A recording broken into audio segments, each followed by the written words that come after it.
జగన్మోహన్ రెడ్డి గారు స్వయంగా MOUలో సంతకం పెట్టారు.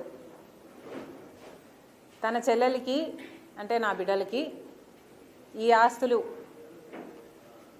అన్నట్లుగా సంతకం పెట్టారు. ఇంతవరకు కూడా ఒక్క ఆస్తి కూడా నా చేతుల్లో పెట్టలేదు.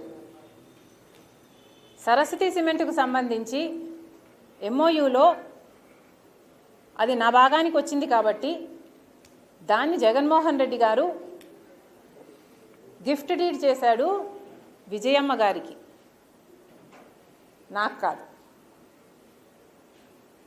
గిఫ్ట్ ఇచ్చేశాక షేర్స్ని ఇప్పుడు జగన్మోహన్ రెడ్డి గారు తల్లి మీదనే కేసు వేసి ఇచ్చిన షేర్లని నాకు మళ్ళీ వెనక్కి కావాలి అని అడుగుతున్నారు.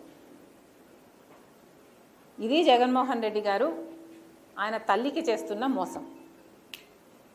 జగన్మోహన్ రెడ్డి గారు నన్ను ఎఫెక్ట్ చేసే స్థాయి దాటిపోయారు. Jagan Reddy does not effect me anymore. నాకు ఆస్తులు ఇస్తాడా ఇవ్వడా అన్నది ఐ డోంట్ కేర్. కాకపోతే జగన్మోహన్ రెడ్డి గారు తల్లి మీద కేసు వేసిన వాడిగా మిగిలిపోతాడు. నా బిడ్డలకి, సొంత మేనల్లుడికి, సొంత మేనకోడలికి ద్రోహం చేసి వాళ్ళ ఆస్తులు లాక్కున్న వాడిగా మిగిలిపోతాడు. సొంత మేనల్లుడు మేనకోడల ఆస్తి కాజేయటానికి సుబ్బారెడ్డి లాంటి వాళ్ళ చేత ఎన్నైనా అబద్ధాలు చెప్పిస్తారు.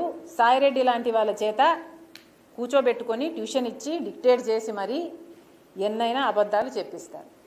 ఇక జగన్ రెడ్డికి క్రెడిబిలిటీ ఉందో లేదో వైసీపీ వాళ్ళు ఆలోచన చేసుకో.